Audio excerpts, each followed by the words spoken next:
السلام علیکم ناظرین کرام، نئی ویڈیو میں آپ کو خوش آمدید کہتے ہیں۔ چیف جسٹس یحییٰ آفریدی نے اپنے عہدے کا حلف اٹھانے کے بعد اب تک 3 بڑے فیصلے کیے ہیں۔ پہلا فیصلہ پریکٹس اینڈ پروسیجر کمیٹی میں منصور علی شاہ اور منیب اختر کی واپسی ہے۔ دوسرا بڑا فیصلہ سپریم کورٹ کا فل کورٹ اجلاس، وہ فل کورٹ اجلاس جو سابق چیف جسٹس قاضی فائز عیسیٰ نے آخری دفعہ مارچ کے مہینے میں بلایا تھا، اور تیسرا بڑا فیصلہ 8 نومبر کو سپریم جوڈیشل کونسل کا اجلاس طلب کرنا ہے۔ ان پہلے 3 فیصلوں سے اندازہ لگایا جا سکتا ہے کہ یحییٰ آفریدی سے متعلق شہباز شریف کی حکومت اور یہ پورا نظام جو ایکسپیکٹ کر رہا تھا ایسا بالکل نہیں ہے۔ آج 28 اکتوبر پیر کا دن ہے۔ یحییٰ آفریدی نے اب تک کا سب سے بڑا دھماکہ کیا ہے، منصور علی شاہ سے دوستی کا حق ادا کیا ہے۔ پچھلے چند گھنٹوں میں شہر اقتدار میں غیر معمولی ہلچل شروع ہوئی ہے۔ تفصیلات میں آپ کو بتا دیتا ہوں۔ ناظرین کرام، 2 بنیادی کام تھے جن کی وجہ سے آئینی ترمیم شہباز حکومت نے منظور کروائی۔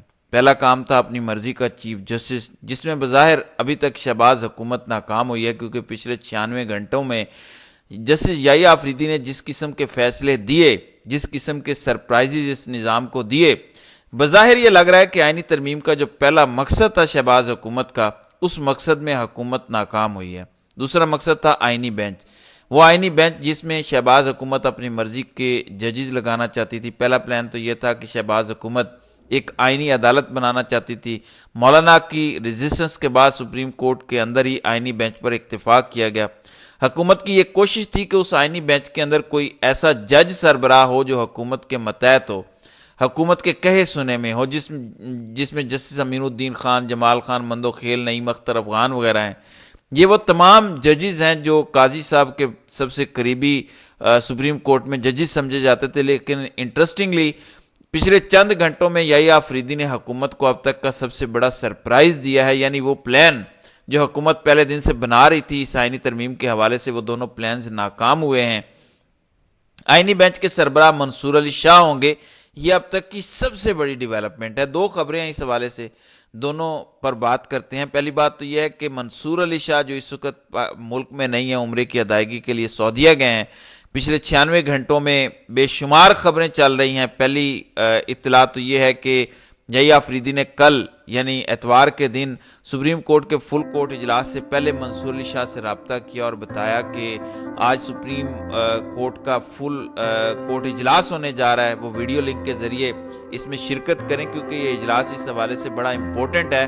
سپریم کورٹ میں آخری فل کورٹ اجلاس جس میں تمام ججز بیٹھے تھے، مارچ کے مہینے میں ہوا تھا۔ اس کے بعد سے لے کر اکتوبر 28 تک مختلف مواقع پر منصور علی شاہ اور منیب اختر بار بار قاضی صاحب کو کہتے رہے کہ آپ سپریم کورٹ کا فل کورٹ اجلاس بلائیں، لیکن قاضی نے تمام تر ججز کو اکٹھا نہیں ہونے دیا۔ یحییٰ آفریدی نے کمان سنبھالتے ہی سب سے بڑا فیصلہ سپریم کورٹ کا فل کورٹ اجلاس بلانے کا کیا۔ تو جسٹس منصور علی شاہ کیونکہ عمرے کی ادائیگی پر گئے ہیں، تو یحییٰ آفریدی نے ان کو ریکویسٹ کی ہے کہ آپ ویڈیو لنک کے ذریعے اس فل کورٹ میں آئیں۔ دوسرا اہم معاملہ یہ ہے کہ وہ سپریم کورٹ کے اندر آئینی بینچ، جس میں اب حکومت کے تمام تر کیسز لگیں گے، کیونکہ حکومت کا پلان یہ تھا کہ سپریم کورٹ کے اندر ہی ایک سپریم کورٹ ہونی چاہیے جو صرف حکومت سے ریلیٹڈ کیسز کی سماعت کرے، یعنی اس سپریم کورٹ یا آئینی بینچ میں وہ تمام تر ججز ہوں جن کو حکومت خود اس آئینی بینچ میں لگائے، تاکہ حکومت کو یہ شیورٹی ہو کہ اس نظام کو ختم نہیں کیا جائے گا، حکومت کو ختم نہیں کیا جائے گا۔ اسی وجہ سے حکومت جسٹس امین الدین خان کو اس آئینی بینچ کا سربراہ بنانا چاہتی تھی۔ اب پچھلے چند گھنٹوں میں آئینی بینچ کے سربراہ کے حوالے سے ڈیولپمنٹس ہوئیں۔ منصور علی شاہ کے نام پر جو پیش رفت ہوئی وہ آگے چل کر بتاتا ہوں، لیکن پہلے رانا ثنا جو کل رات جیو ٹی وی پہ شہزاد اقبال کے پروگرام میں مہمان تھے، انہوں نے اس آئینی بینچ کے سربراہ کے حوالے سے عجیب و غریب منطق پیش کی۔ کہتے ہیں کہ جسٹس منصور علی شاہ آئینی بینچ کا سربراہ جو بننے جا رہے ہیں، یہ شہباز حکومت کے لیے کتنا سیٹ بیک ہے۔ وہ آئینی ترمیم کے جو اصل مقاصد تھے جن کو حکومت اور یہ نظام اچیو کرنا چاہتا تھا، وہ مقاصد تو ناکام ہو گئے۔ رانا ثنا کہتے ہیں کہ 3 سینئر موسٹ ججز آئینی بینچ کا حصہ نہ بنے۔ جسٹس منصور علی شاہ متنازع جج ہیں، اس لیے آئینی بینچ کا حصہ نہ بنے۔ یحییٰ آفریدی غیر متنازع جج ہیں، اس لیے تنازعات سے بچنے کے لیے آئینی بینچ کا سربراہ نہ بنے۔ رانا ثناء اللہ کی عجیب منطق، یعنی یہ جیو ٹی وی نے خود لکھا ہے کہ رانا ثناءاللہ نے یہ عجیب منطق دی ہے کہ منصور علی شاہ تنازعات سے پور ہیں ان پر، اور ان کو اس لیے ان کو چیف جسٹس نہیں بنایا گیا. یحییٰ آفریدی غیر متنازع ہیں، اس وجہ سے وہ تنازعات سے بچنے کے لیے آئینی بینچ کا سربراہ نہ بنے.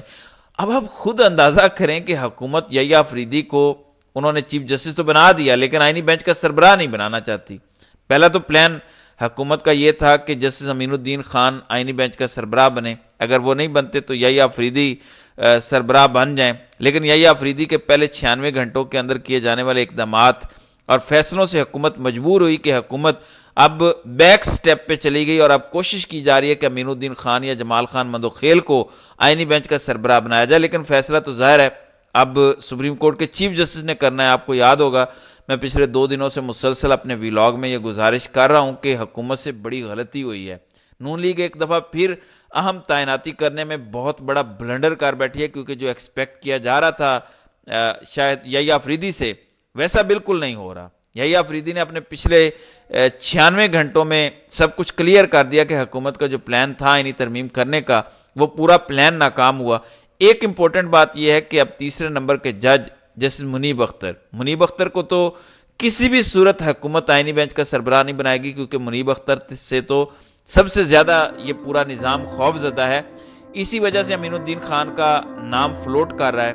البتہ پچھلے 48 گھنٹوں میں جو شہر اقتدار کے باخبر صحافی ہیں انہوں نے اس خبر کی تصدیق کی ہے کہ منصور علی شاہ اور یحییٰ آفریدی کا جو پچھلے 24 گھنٹوں میں رابطہ ہوا اس میں منصور علی شاہ کو بتایا گیا کہ آپ کو آئینی بینچ کا سربراہ مقرر کیا جا رہا ہے تو آپ اس حوالے سے اویلیبلٹی شو کریں، وطن واپسی کا پلان بنائیں. یہ امپورٹنٹ ڈیولپمنٹ ہے کیونکہ یہی 2 کام تھے جس کی وجہ سے یہ آئینی ترامیم ہوئی، اور آئینی بینچ کا سربراہ منصور علی شاہ کے ہونے کا مطلب یہ ہے کہ حکومت کے جتنے کیسز ہیں، آئینی معاملات جتنے ہیں، 8 فروری کے انتخابات ہوں یا اس سے ریلیٹڈ کوئی بھی معاملہ ہو جس کا حکومت سے ڈائریکٹ تعلق ہے، وہ تمام کیسز منصور علی شاہ سنیں گے، آئینی بینچ سنے گا. 26ویں آئینی ترمیم کے مطابق 7 رکنی یہ بینچ ہوگا اور یہ بینچ تمام تر حکومت سے ریلیٹڈ کیسز پر سماعت کرے گا. اور منصور علی شاہ کا اس عہدے پر آنے کا مطلب یہ ہے کہ شہباز حکومت واقعی بہت برے طریقے سے پھنس چکی ہے. ایک امپورٹنٹ بات یہ ہے کہ حکومت چونکہ امین الدین خان کو آئینی بینچ کا سربراہ بنانا چاہتی ہے، اور امین الدین خان نے مخصوص نشستوں والے کیس کے فیصلے کے خلاف جو اختلافی نوٹ لکھا اس میں انہوں نے خود حکومت کو کہا کہ آپ سپریم کورٹ کے 8 ججز کے فیصلے پر عمل درآمد نہ کریں. یعنی ایک ایسا جج جو حکومت کو کہہ رہا ہے کہ آپ سپریم کورٹ کے فیصلے پر عمل درآمد نہ کریں یا حکومت سپریم کورٹ کے فیصلے کی پابند نہیں ہے، ایک ایسے جج کو آپ آئینی بینچ کا سربراہ کیسے بنا سکتے ہیں؟ وہ لیگلی، ٹیکنیکلی، ایتھیکلی آئینی بینچ کا سربراہ بن ہی نہیں سکتا. تو پچھلے چند گھنٹوں میں یہ بات شہر اقتدار میں گردش کر رہی ہے کہ آئینی بینچ کا سربراہ اگر کوشش کر کے زور زبردستی امین الدین خان کو بنایا بھی جاتا ہے تو اس کا سنگین رد عمل آئے گا. پاکستان کی جوڈیشری آلریڈی 140ویں نمبر پہ ہے، اور اگر آپ ایسا کرتے ہیں متنازع شخص بنا کے جو خود اپنے ماضی کے فیصلوں میں حکومت کو کہتا ہے کہ آپ سپریم کورٹ کے فیصلے پر عمل درآمد نہ کریں، آپ میرے ادارے کے فیصلے پر عمل درآمد نہ کریں، تو وہ آئینی بینچ کا سربراہ ہوتے ہوئے اپنے فیصلوں پر عمل درآمد کیسے کروائے گا؟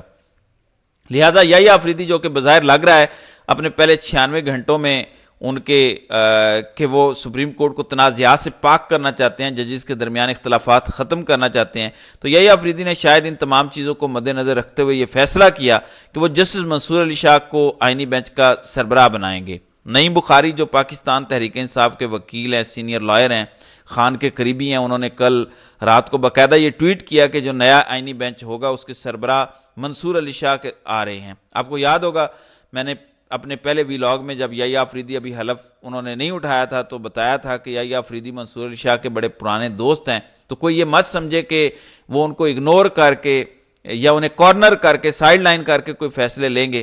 اب آپ اسی سے اندازہ کریں کہ آج جو سپریم کورٹ میں فل کورٹ اجلاس ہونا ہے، کیونکہ اس میں منصور علی شاہ شرکت نہیں کر رہے لیکن منصور علی شاہ کو ویڈیو لنک کے ذریعے شرکت کی دعوت دی گئی ہے.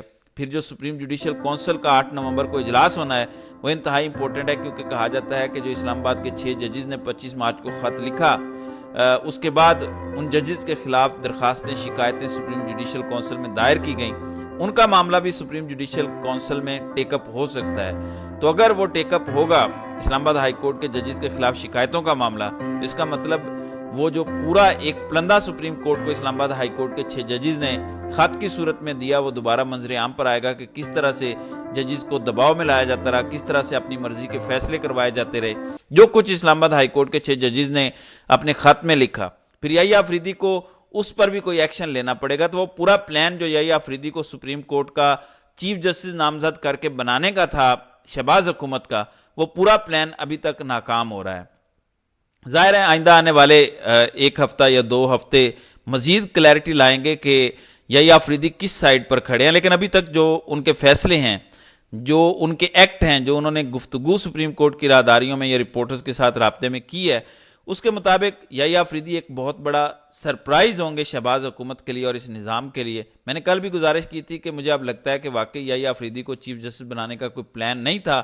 حکومت یہ چاہتی تھی کہ یحییٰ آفریدی انکار کریں اور امین الدین خان کو چیف جسٹس نامزد کیا جائے۔ یحییٰ آفریدی نے انکار نہیں کیا اور منصور علی شاہ اور منیب اختر نے استعفے نہیں دیے، تو حکومت کا وہ پورا پلان ختم ہوا، ناکام ہوا۔ بہرحال سپریم کورٹ نے آج ایک انتہائی اہم دن ہے، بہت بڑے فیصلے ہو سکتے ہیں، سپریم کورٹ سے بہت بڑی خبریں آ سکتی ہیں، جس پر انشاءاللہ آئندہ آنے والے ویلاگ میں بات کریں گے۔ تو ناظرین کرام، آپ کی اس ویڈیو کے حوالے سے کیا رائے ہے؟ آپ اپنی رائے کا اظہار کامنٹ سیکشن میں ضرور کیجئے گا۔